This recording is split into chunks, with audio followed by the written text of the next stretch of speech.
What's up, guys? Perry here. Just going to talk for a couple minutes about how the revisions helped out my article to become more clear and concise. So here we are on the first version of the articles about cybersecurity and how data breaches affect companies' reputation in the market. So to begin with, there was just a lot of small grammatical stuff that was fixed that was really helpful. For example, R² media, you can see here, that was just a silly little mistake, should be R² media, but something that I would not necessarily have noticed by myself. So yeah, some grammatical stuff. The first big thing that was changed was more statistics to back up statements. I say here that this type of transaction, online transactions, are commonplace.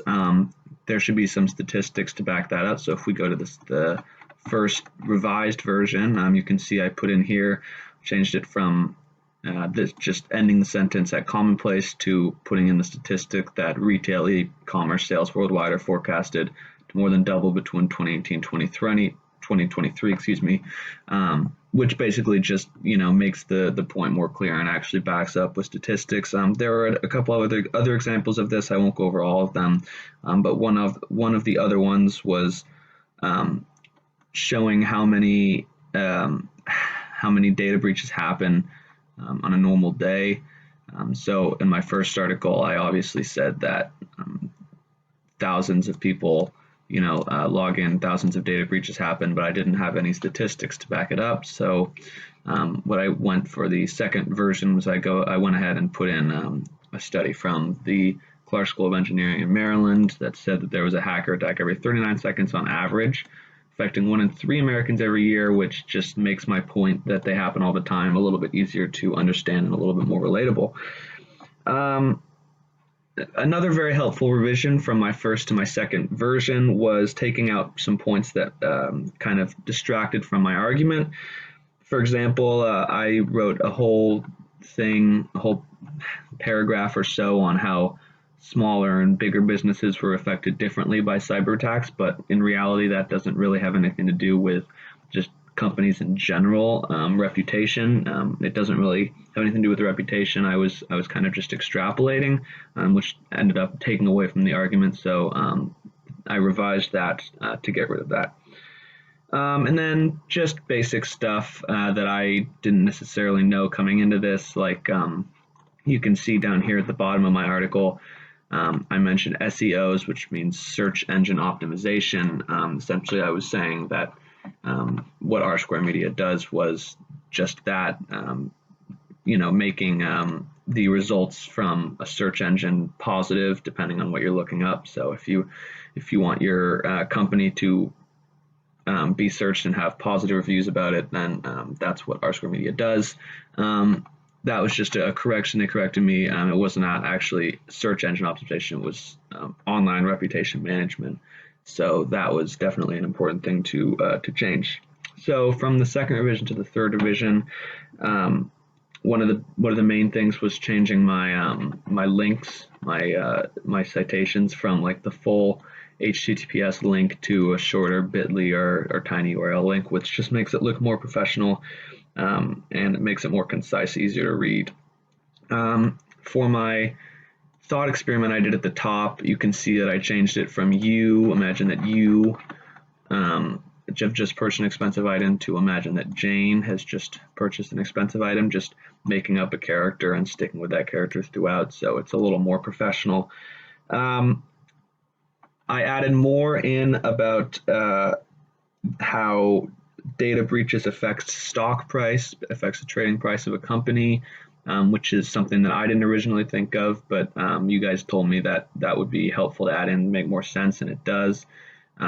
Obviously, stock prices are a huge, kind of teller or indicator of how a company is doing, and data breaches actually have direct effects on stock prices, so putting in a statistic about that was very helpful.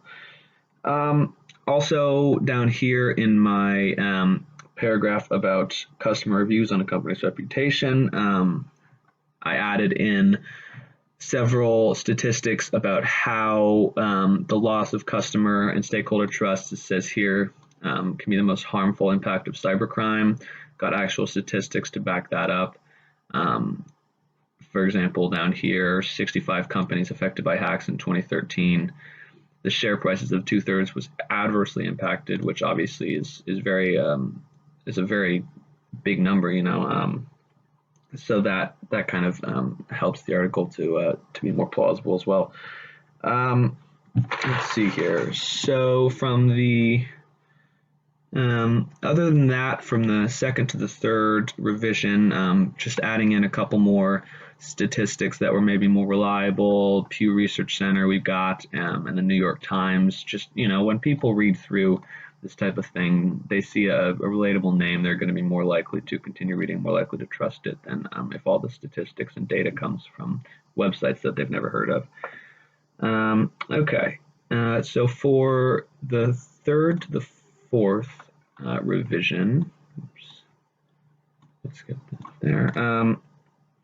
So if you notice at the top of the third revision, we said Jane, our fictional character, for the purposes of this article, which is a little, wordy and really unnecessary. So they said change that to give Jane an identity, a young executive working for ABC in New York City, makes it more relatable, makes it a little bit more fun to read too, because there's this, there's this fictional character that actually has a type of, a job and a place that they're living. So anyone else who's in New York City is gonna be like, oh, that could be me, or that could be my daughter, whatever. And it makes it, more real and therefore makes it more relatable. All the grammatical mistakes were kind of just cleaned up. That's just, that's always going to be an issue. Citing examples down here of how negative reviews online actually affect, like, psychologically, how they affect people's decisions to trust a company or not. So I did I put in a couple of statistics about how people actually, one or two negative reviews, I guess, affects people's decisions much more than a whole bunch of positive reviews, just because people's eyes are immediately drawn to that. As well as adding in a couple data points about bad press received directly after a data breach and how that affects it. So right here, I was talking about the Sony breach.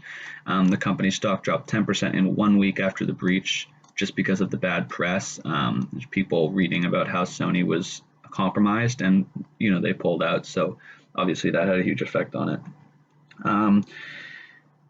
Yeah, and then I think that was those were all the important edits that were made. The revisions were sent to me very fast, very quickly, which was really helpful for me writing my article, because I like to stay on top of things. I find that if I wait for too long, I kind of get distracted and bored with it. So I was really, really happy that you guys were able to send me revisions so fast. And additionally, I think that the revisions you guys sent me really made the article more clear and concise, and just a better read overall. Tips I would have for other people writing articles for you guys: certainly before you submit it, read it out loud.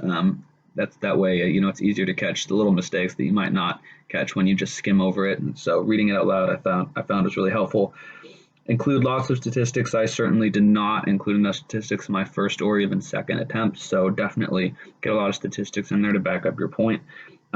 Make sure not to get too informal in the writing. I had a lot of I'm more of a fictional creative writer, so I initially include a lot of informal type of statements like small peanuts and whatnot.